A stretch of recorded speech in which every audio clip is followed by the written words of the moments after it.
राष्ट्रीय जनता दल न उनको पूछ रहा है, न कोई भी पार्टी उस परिवार से कोई मतलब नहीं रखना चाहती है।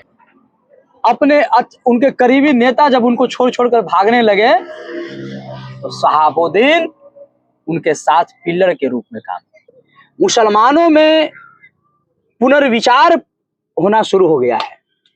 पुनर्विचार इस बात का कि आजादी के बाद सिर्फ हमारे वोटों का प्रयोग किया गया, हमें मिला क्या कि ये शहाबुद्दीन साहब के, ओसामा साहब के परिवार के बहुत करीब हैं। रोज बात होती है हिना साहब जी से। हाँ, रोज बातचीत हो रही है। सिवान से उनको चुनाव लड़ने से भारतीय जनता पार्टी ही चाह रही है कि शहाबुद्दीन साहब के परिवार को बल मिले। नमस्कार, हम हैं अमन शांडिल। हमारे साथ अभिषेक कौशिक जी हैं, जाने माने पत्रकार और सामाजिक मुद्दों पर अपनी स्पष्ट राय रखने वाले एक सामाजिक कार्यकर्ता भी, शिक्षाविद भी। अभी जो हमारे बिहार की स्थिति है, इसमें जो राजनीति चल रही है, इस राजनीति में पहली बात की राजनीति के बारे में कहा जाता है कि राजनीति किसी की नहीं होती। आज जो साथ है कल पराया हो सकता है, आज जो दोस्त है कल दुश्मन हो सकता है, जो पहले दुश्मन था वो आज दोस्त हो सकता है। इसी सिलसिले में हम बात करेंगे मोहम्मद शहाबुद्दीन जी के परिवार के बारे में, या उनके साथ, उनके परिवार के साथ जो कुछ हो रहा है। एक दौर था कि मोहम्मद शहाबुद्दीन बिहार के सर्वोच्च नेता, बड़े नेता माननीय लालू प्रसाद यादव जी के बेहद करीबी थे और उनके लिए उन्होंने सब कुछ किया। बल्कि यूं कहें कि पूरे बिहार के मुसलमानों को गोलबंद कर राष्ट्रीय जनता दल का समर्थक और वोटर बनाने में जो भूमिका थी, उसमें शहाबुद्दीन जी की भूमिका सबसे ज़्यादा थी।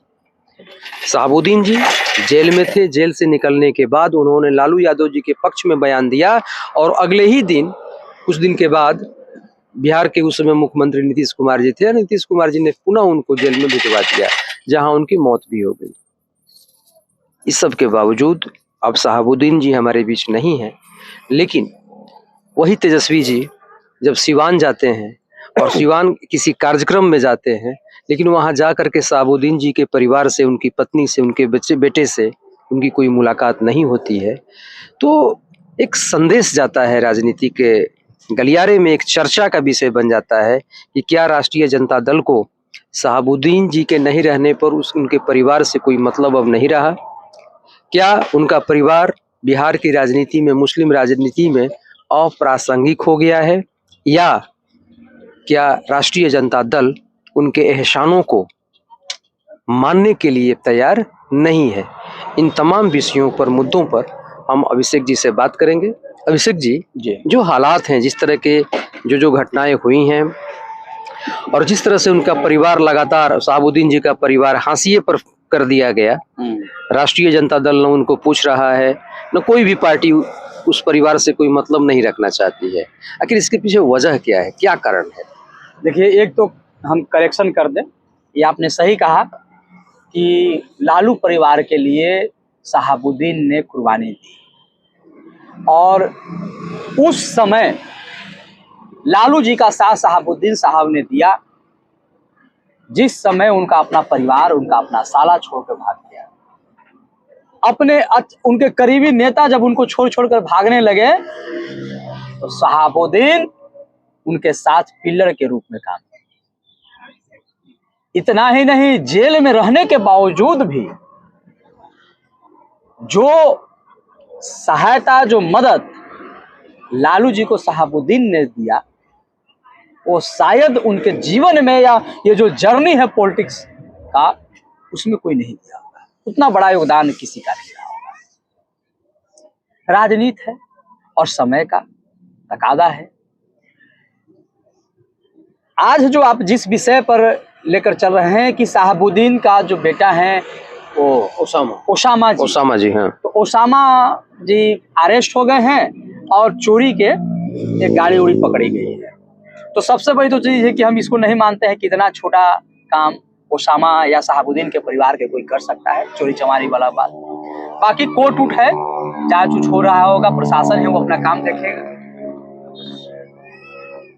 लेकिन इस घड़ी में मुंह मोड़ लेना, 24 के चुनाव और 25 के चुनाव भारी हो सकता है राजद के, लालू परिवार के लिए। मुसलमानों में पुनर्विचार होना शुरू हो गया है। पुनर्विचार इस बात का कि आजादी के बाद सिर्फ हमारे वोटों का प्रयोग किया गया, हमें मिला क्या? हमारे नुमाइंदे, हमारे नेता जो डेडिकेटेड थे जिसके लिए, और जो अपने आप को सेकुलरिज्म का बहुत बड़ा चेहरा साबित करने का अथक प्रयास किया, लेकिन उसके अंदर में नेपोटिज्म था। ये सारी चर्चाएं मुस्लिम कम्युनिटी में शुरू हो गई, और अब वे लोग हमें जरूर कहेंगे कि इसका या उनका पुनर्विचार का कोई परिणाम 24 में देखने को मिलेगा, ऐसी कोई बात हम दावा नहीं कर रहे हैं। लेकिन हाँ, 25 तक में खास करके बिहार में मिल जाएगा। एक बात और आपने कहा कि आज वह परिवार ऐसा क्यों हो गया कि कोई भी राजनीतिक दल, कोई भी राजनेता उनसे संपर्क क्यों नहीं रखना चाहता है, उनसे संबंध क्यों नहीं रखना चाहता? यहाँ गलत है आप। एक नेता जिसमें पूरे बिहार के युवा आज के डेट में उत्साह के साथ भरोसा दिखा रहा है। युवाओं को लगता है कि यदि वो व्यक्ति, वह आदमी चीफ मिनिस्टर के कुर्सी तक आ जाए तो उसका जो बिहार के लिए जो विजन है वो बिहार को बहुत ऊंचाई तक ले जा सकता है।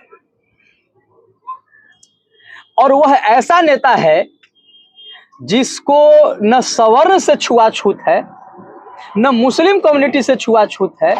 वो सबका सर्वमान्य युवा है, सबका सर्वमान्य नेता है। हमारे दर्शकों को भी लग रहा होगा कितना देर से ये बुझौनियां क्या बुझा रहे हैं भाई, किसके बारे में कह रहे हैं। तो आपको समझ में भी आ ही गया होगा कि हम बात कर रहे हैं रामविलास पासवान के बेटा चिराग पासवान। चिराग जी, देखिए, रामविलास पासवान सेकंड अंबेडकर कहे जाते थे, दलितों के मसीहा थे, और सवर्ण भी, इतना बड़ा दलित के नेता होने के बावजूद भी बाभन, भूमिहार, राजपूत, कायस्थ को रामविलास पासवान से कोई घृणा नहीं थी, कोई अछूत का भाव नहीं था। रामविलास को लगता था कि, माने सवर्णों को भी लगता था कि हमारे नेता है, ये सिर्फ दलित के नेता नहीं है। और हम तो कह रहे हैं कि रामविलास से भी 2 कदम आगे बढ़ के चिराग पासवान सोच रहे हैं, क्योंकि थोड़ा नया युग के आदमी है, नया युवा लड़का है, पढ़े लिखे हैं, दुनिया देख के आए हैं।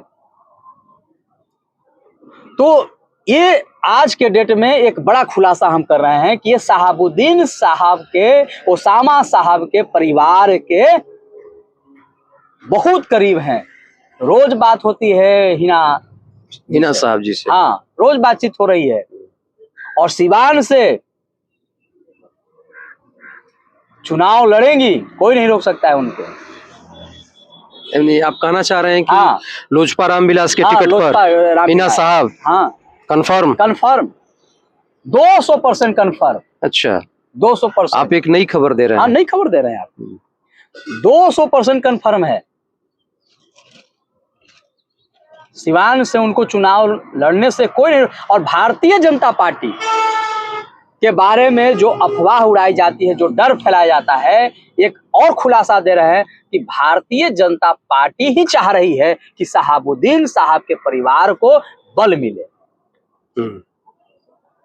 सामने डायरेक्ट नहीं आकर चिराग पासवान को उधर ढकेल रही है, और भारतीय जनता पार्टी के ही कन्विंसिंग से सिवान में वो चुनाव लड़ेंगे।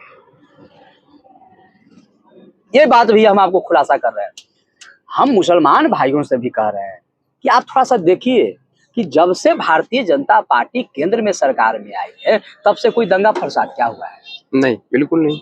जितना महफूज पाकिस्तान में मुस्लिम नहीं है, अफगानिस्तान में नहीं है, फिलिस्तीन के हाल देख रहे हैं, तालिबान के हाल देख रहे हैं, इराक के हाल देख लिए, उससे ज्यादा महफूज तो हमारे यहाँ के लोग हैं। इस बात को हमारे मुस्लिम भाई लोग समझते हैं। इस बात खाली यही लोग जो परिवारवाद में बहका हुआ जो पार्टी है, ये इनको सिर्फ यूज करता है, यूज करता है। अभी आप सुन रहे थे अभिषेक कौशिक जी को। अभिषेक कौशिक जी ने बिहार की राजनीति में जो कुछ हो रहा है उसके बहुत बारीक बिंदुओं को आप लोगों के सामने रखा। शहाबुद्दीन साहब के परिवार की जो स्थिति है और शहाबुद्दीन साहब जिस तरह से राष्ट्रीय जनता दल द्वारा उपेक्षित हुए हैं और उनके परिवार का झुकाव, जैसा कि अभिषेक जी ने बताया कि लोजपा रामविलास की तरफ ज़्यादा है और चिराग पासवान जी से बातचीत होती रहती है, तो निश्चित तौर पर सिवान के लिए या सिवान के आसपास के क्षेत्रों में शहाबुद्दीन जी का अपना एक विशेष प्रभाव है।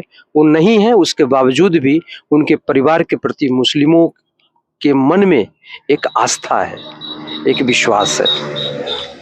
तो आज के परिचर्चा में इतना ही। फिर हम नए वीडियोस के साथ आपके पास सामने हाजिर होंगे। अगर आप सब्सक्राइब नहीं किए हो चैनल को तो सब्सक्राइब कर लें, ये हमारा आग्रह है। साथ में लाइक जरूर करें और वीडियो को ज्यादा से ज्यादा शेयर करिए। शेयर करें। आपके शेयर से आपको कोई नुकसान नहीं होगा, लेकिन चैनल को थोड़ा सा बल मिलेगा और इसी तरह से मुखर होकर हम आपकी बात इस मंच से उठाते रहेंगे। आप सबको सादर प्रणाम। जय हिंद, वंदे मातरम।